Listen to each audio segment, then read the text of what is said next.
Hello, students. Are you ready for another English in the News lesson? Okay, we are live.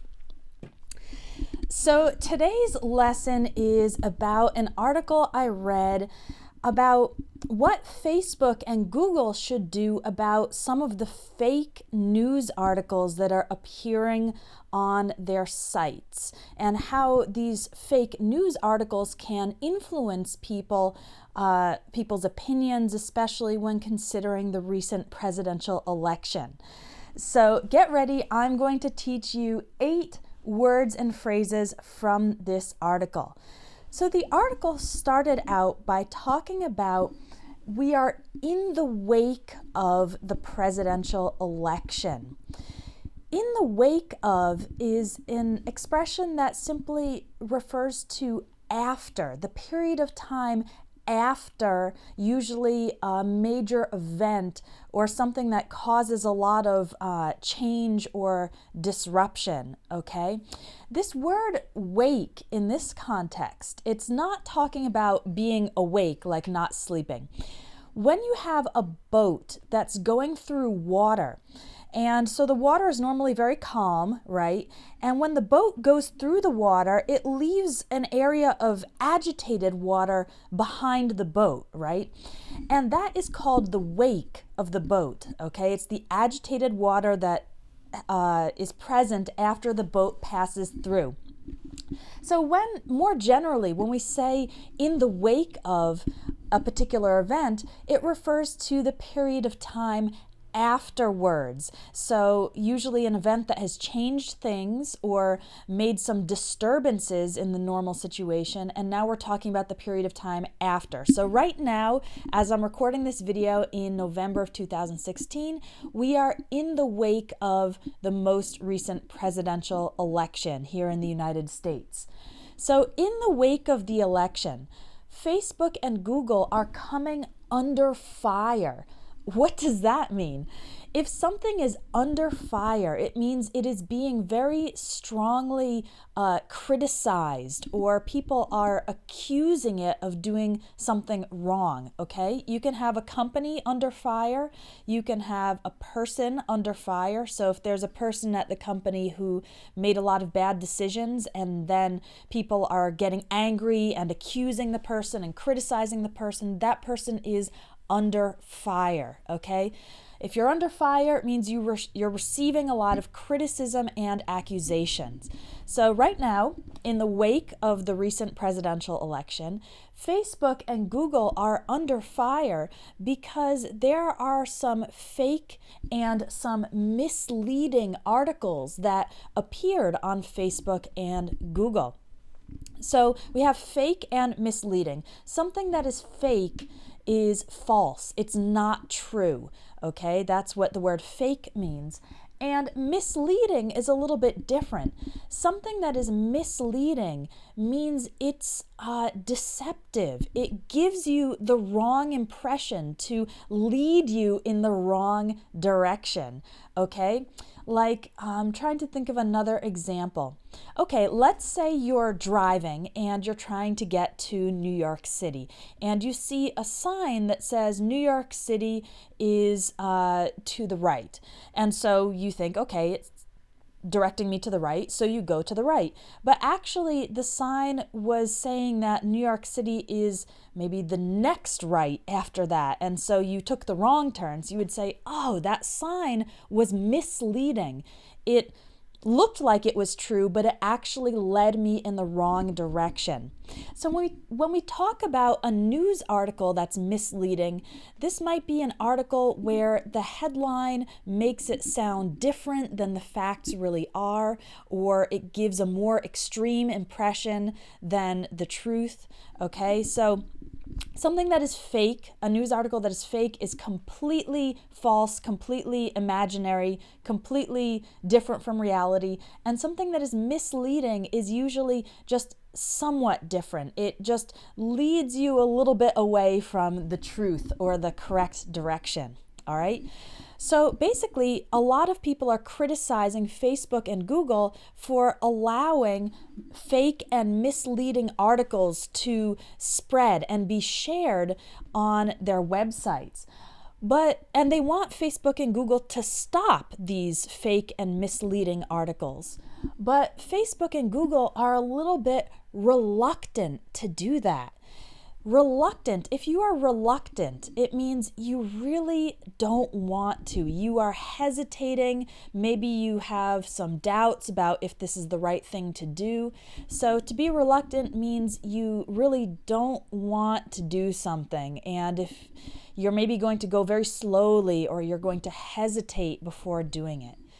Facebook and Google are reluctant to stop publication of these news articles because they say that they are neutral areas. So something that is neutral means it is in the middle and it doesn't support one side or the other side. Okay, something is neutral, it means they have no opinion, they are just regular, in the middle. And so Facebook is saying we are neutral. That means we allow publication of news from one side of the opinion and the other side of the opinion.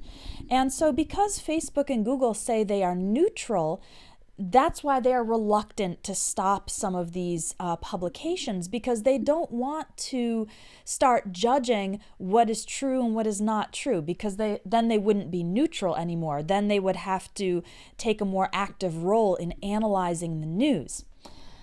But they are trying to answer some of the critics. So critic is a challenging word, okay? It's a noun. The adjective form is critical, and that also has a couple different meanings. Maybe I'll make a separate lesson on that later. But if a person is a critic, there are two potential meanings. So in this article, critics of Facebook and Google are the people who are criticizing Facebook and Google, the people who are saying bad things about them or saying that they are wrong and they need to change. So a critic can be someone who is against something or someone who criticizes. Now, you also might see people talking about a movie critic or an art critic. In this case, it's a little bit different. It doesn't mean someone who says bad things about a movie or someone who says bad things about art.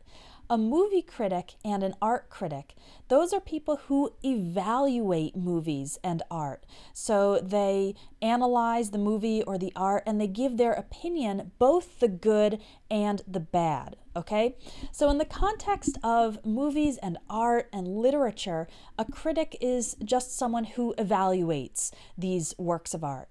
But when you hear someone talking about a critic or critics of a new law or critics of a particular politician, then that usually means people who are against it, people who oppose it, they criticize it. All right. So in this context, critics of Facebook and Google are the people who are saying bad things. They are saying Facebook and Google are wrong for allowing these misleading news articles to be published. So in an attempt to satisfy the critics, Facebook said that it would bar fake news sites from using paid advertising. So you're probably already familiar with the word bar as a noun, meaning a place where you can drink alcohol, or bar can also mean a metal bar like you might see in a jail. But in this context, bar is being used as a verb meaning to prevent or not to allow. So if Facebook tells one of these fake news sites, you are barred from using our advertising, that means you can't do it. You are prevented. Another example would be if here in the United States you have to be 21 to buy alcohol. So if you try to buy alcohol even at the supermarket and they ask for your ID, your identification, and they see you are only 17 years old, they will bar you from buying the alcohol. That means they don't allow it, okay? So in this case, bar is being used as a verb, meaning not to allow. Facebook will bar certain news sites or fake news sites from using the advertising features on Facebook. However, the Facebook founder, Mark Zuckerberg, tried to play down the role of Facebook in the elections.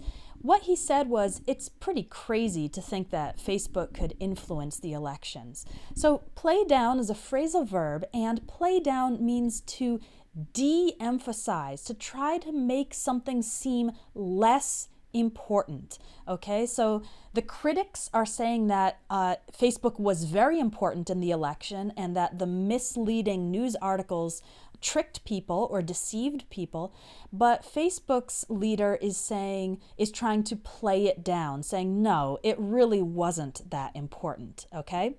The opposite of play down is play up. So to play up means to make something seem more important, okay, or more obvious. For example, if I use bright red lipstick, I'm trying to play up my lips. I'm trying to emphasize them and make them look important, okay? Whereas if I have, let's say, I have a scar or a pimple on my face, then I'm going to try to use makeup to play down that flaw, to make it seem less important. Okay, so play up means to make something seem more important or emphasize it more. And then play down means to make something seem less important or emphasize it less, give it less significance. So the Facebook founder and owner tried to play down Facebook's influence on the recent election. All right, so those are 8 words and phrases from this recent news article about fake news articles appearing on Facebook and Google. I'd love to hear your opinion. So tell me what you think about fake news that appears on the internet. Just leave a comment below this video. And if you're interested in taking a course with me, I have courses in speaking, vocabulary, phrasal verbs. I have one called Phrasal Verbs in Conversation, so it will help you learn phrasal verbs in context. I have ebooks on collocations, confusing words, almost every area of the language. So if you'd like to take a course with me, click on the link that I will put in the description of this video, or just go to espressoenglish.net and then click on courses and ebooks to see what's available. I hope you have been enjoying today's live lesson. Let's see how many people were watching. 76. All right. Thank you for joining me today, and I will see you in the next lesson. Bye for now.